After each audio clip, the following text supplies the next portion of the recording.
Believe it or not, some people think Jesus didn't actually die. They say Jesus apparently died, but in reality, he didn't. You won't find this idea much in scholarly circles, but it is still floated around to dismiss Jesus, the Bible, church, and Christianity. So let's take a quick look at this theory, where it goes wrong, and why it's important that Jesus actually died. In technical terms, it's called the swoon theory. It means Jesus lost consciousness on the cross, but regained it after he was wrapped up, placed in a tomb, and sealed in with the stone. He passed out on Friday afternoon and remained unconscious until late Saturday night or Sunday morning when he woke up, moved the stone, and left the tomb to be among his followers. His followers then created the legend of the resurrection, that God brought Jesus back to life, gave him a new body, and established him as king of the universe. Forgive me, but you really have to be a buffoon to believe the swoon theory. First of all, it's hard to believe that his followers would have claimed him to be Lord of all and then give their lives to proclaim that message if that is what actually happened. He would have looked awful and weak, and then he would have actually died. But they proclaimed him as dead and as having resurrected. His death on the cross was essential to their message. Paul said, when we eat the bread and drink the cup of communion, we, the church, proclaim the Lord's death until he comes. 1 Corinthians chapter 11, verse 26. That Jesus didn't actually die on the cross completely distorts the New Testament and early Christianity. It can't account for all the evidence and requires way too many inconsistencies in its depiction of what actually happened. Jesus said he was going to die. Eyewitnesses watched him breathe his last on the cross. He almost certainly died by asphyxiation. He stopped holding himself up and his chest squeezed his lungs, preventing him from breathing.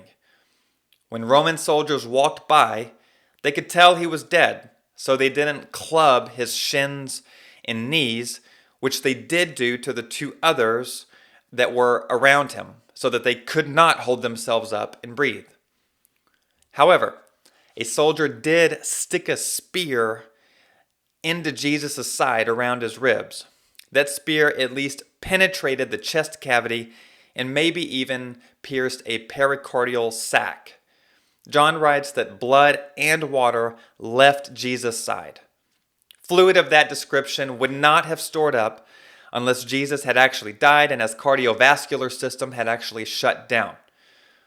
Then Joseph of Arimathea and others took the nails out of Jesus' wrists and feet, carried him away from the cross, and prepared him for burial.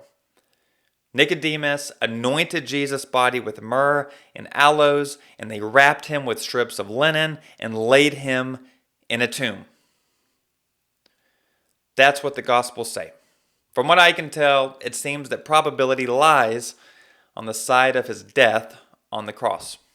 Sure, anything is possible. In biographies I've read of the early Americans, a big fear many of them had was being buried alive.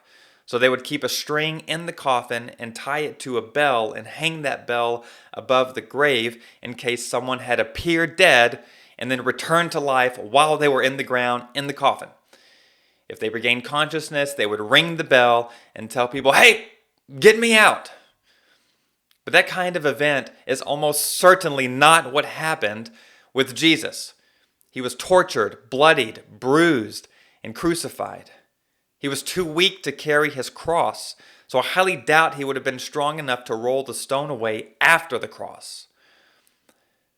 Now, it is the case, if the swoon theory is true, all of Christianity collapses. The New Testament message and the thread of the historic Christian tradition is grounded in the actual death and literal resurrection of Jesus. It's really important that Jesus actually died on the cross. From a personal standpoint, it reflects the full extent of his love. In Galatians chapter 2, verse 20, Paul wrote that Christ loved me and gave himself for me. How did Christ give himself for Paul? Christ gave himself over to death as a substitute for Paul. And his death not only reflects his full love for Paul, but also for you.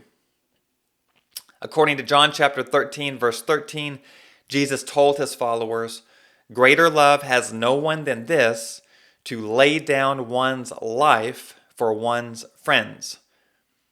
In laying down his life, he demonstrated his love.